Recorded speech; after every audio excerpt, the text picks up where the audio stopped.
The 355, a movie that does less of the female empowering and more of the. So, this movie is about a group of women who join forces to stop a group of mercenaries who have in their possession a secret weapon that could end the world as we know it. Well, not really, but as we know it in the movie. And that's pretty much the story. These women are on a mission to save the world. So the main leads in this movie are Jessica Chastain, Penelope Cruz, Diane Kruger, and Lupita Nyong'o. Those are the main leads, and then they're also supported by Sebastian Stan and some other random men. I mean, this movie's got very little to do with them. I mean, this movie pretty much is men are bad, women are good, and that's the story.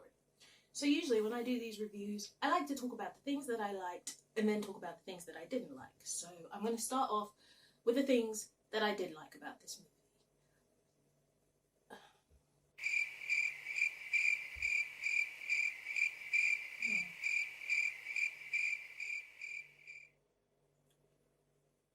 I will give them credit. They tried to do an original movie with a female-led cast. So that was a good idea to, because most movies these days, when they have a female lead or female leads, it's usually them trying to show that they can do what a man already did, but in a remake and do it better. And this was an original, which was great. And that's the only thing that I can think of to say about this movie that is positive, because it's just not good. It's not good. No.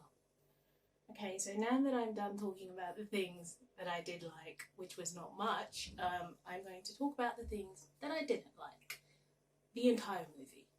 I did not like this movie at all.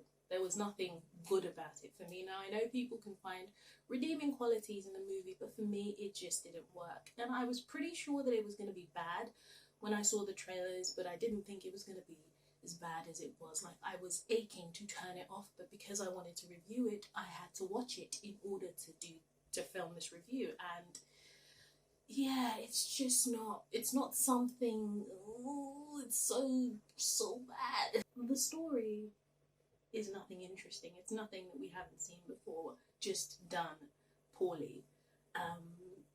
I remember saying to my friend who I was watching this with that this movie just revolves around people walking through crowded marketplaces or just crowded spaces carrying bags, and then an action scene happens. And that's pretty much what majority of this movie is. It's just them in crowded places and someone's got a bag on their shoulder and there's some fighting and some running and some awful lines, and it's just not good. It's just not good. And I don't know. I don't understand why this movie was made. The storyline is very predictable. You know how absolutely everything is going to play out. There is nothing new, fresh, or original here. And for the life of me, I don't understand how this movie was funded. And I don't even have any words. I don't. I feel like, again, there was this message in this movie that men are bad and women are good, and women are so good that they're going to save the world. And while I believe that women are good, I don't believe that all men are bad, and I'm tired of seeing movies where this message is being sent out into the world that women are wonderful and men are horrible, and like, it's getting very tiresome, it's getting very boring. It's just,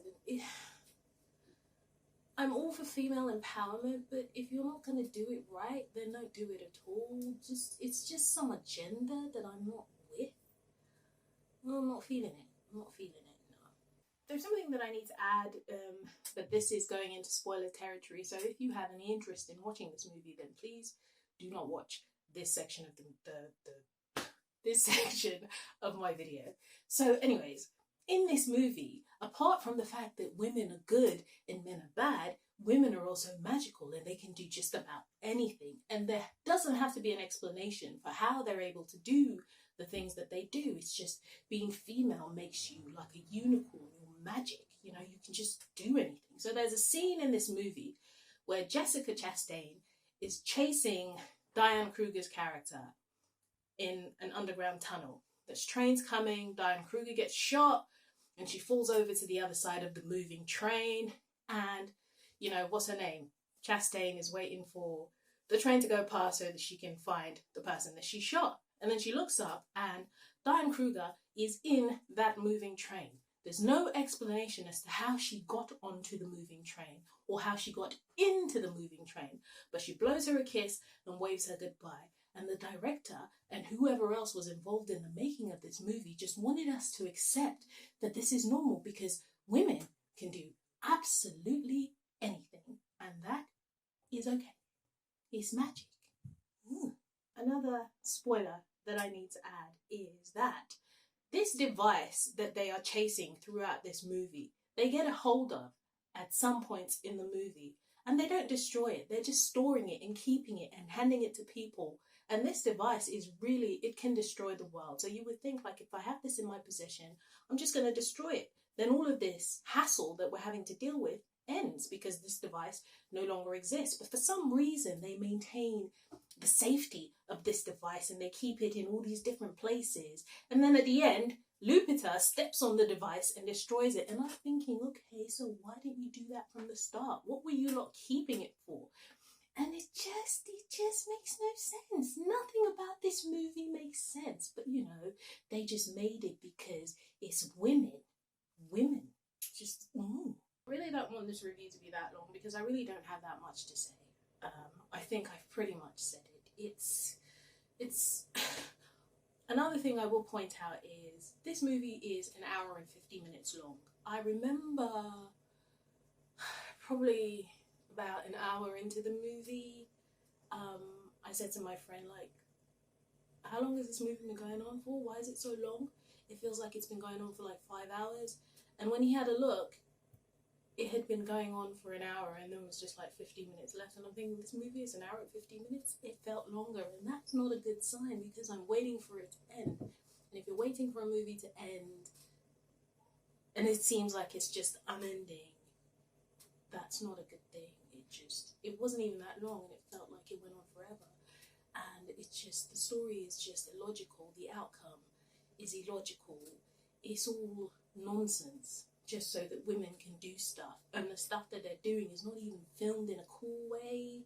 The fight scenes are boring to watch. There's nothing that I remember seeing and thinking, wow, that was filmed so brilliantly.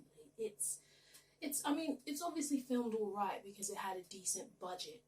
I think they had like a 40 to 70 million budget, but they made 14 million back. So that tells you that no one really was feeling this movie because it's awful. And that's all I'm going to say about that. Don't watch this movie. I don't recommend it. Don't watch it at home. Just don't. Just forget that this movie exists. Forget that you're watching this review. Well, don't forget that you're watching this review, actually. Remember this review so that you don't watch this movie. It is not worth your time, even if you're bored. Anyway, everyone, thank you so much for taking the time to listen to me talk about the 355. I hope that this review was helpful and will guide you towards never watching this movie. I beg you, please don't do it. Thank you so much again for watching. Please like, please share, please subscribe, and please come back and watch more videos. Take care.